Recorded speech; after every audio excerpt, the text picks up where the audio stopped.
भगवान विष्णु की जब आप तस्वीर देखते होंगे तो एक चीज उसमें जरूर ही देखते होंगे कि भगवान विष्णु नागों की शैया पर सोए हुए हैं। जी हाँ, लेकिन क्या कभी आपने सोचा है कि भगवान जिसके ऊपर सो रहे हैं वो नाग आखिर है कौन? जी हाँ, तो आज हम आपको शेषनाग के बारे में समस्त जानकारी दे रहे हैं। महाभारत से लेकर रामायण और भी कई अन्य पुराणों में शेषनाग का वर्णन बड़े ही विस्तार पूर्वक किया गया है। तो चलिए जानते हैं कैसे उनकी उत्पत्ति हुई, शेषनाग ने क्यों किया पृथ्वी को अपने फन पर धारण, उनके अवतार कौन हैं और वो इतने शक्तिशाली क्यों थे। जी हाँ, तो बता दें आपको कि समस्त नागों के स्वामी शेषनाग ही हैं, जिन्हें आदि शेष या अनंत भी कहा जाता है।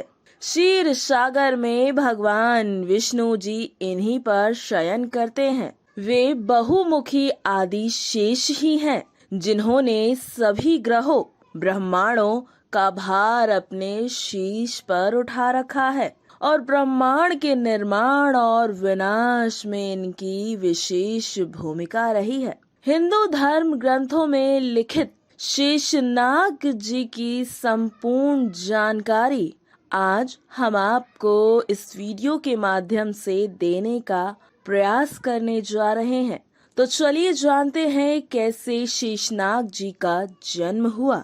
ब्रह्मा जी के 6 मानस पुत्रों में से एक पुत्र थे मारीची।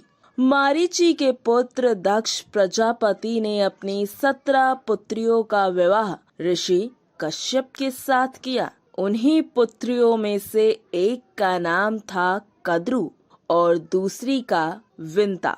महाभारत के आदि पर्व अध्याय 35 के अनुसार कश्यप जी को वर की रूप में प्राप्त करने के बाद जब उनकी माता कद्रु और भाइयों ने विंता के साथ छल कर एक शर्त जीत कर विंता और उनके पुत्रों को अपना दास बना लिया, 1000 नागों को जन्म दिया था। नागों में सबसे पहले शेषनाग ही प्रकट हुए थे और जब उनकी माता यानी कि कद्रु और शेषनाग के अन्य भाइयों ने विंता, जो कि उनकी माता की बहन थी, विंता और उसके पुत्रों को अपना दास बना लिया था। ये सब देखकर इन सभी बातों से रुष्ट होकर शेषनाग जी वहां से चले गए।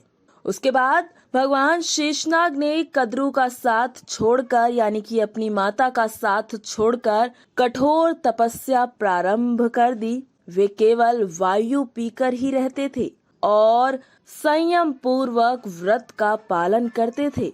अपनी इंद्रियों को वश में करके सदा नियम पूर्वक रहा करते थे। शेषनाग जी गंधमादन पर्वत पर जाकर बद्रिका आश्रम तीर्थ में तप करने लगे।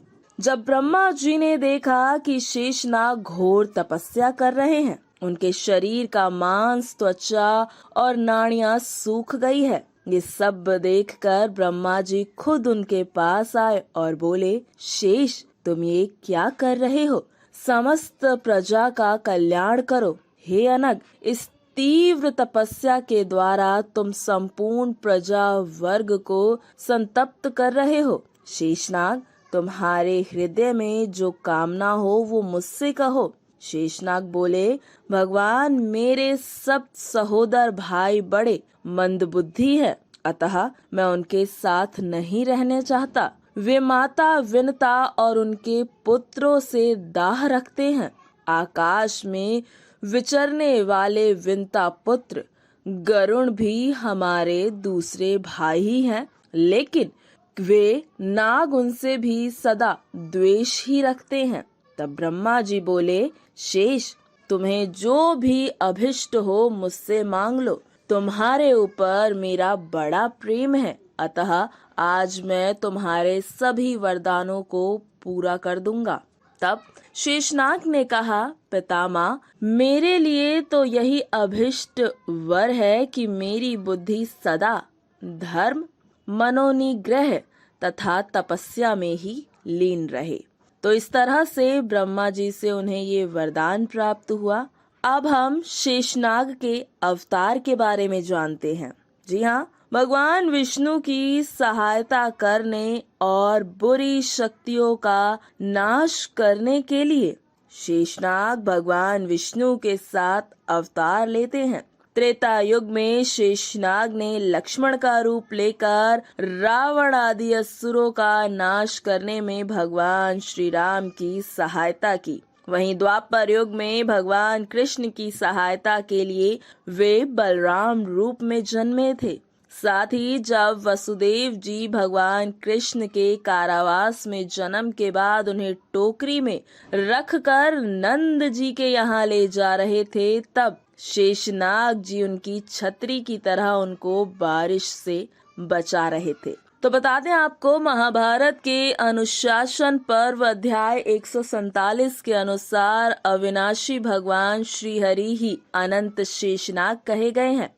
तो ये कुछ बातें थी शेषनाग जी के बारे में, जो कि आज हमने आपको अपने इस वीडियो के माध्यम से बताने का प्रयास किया।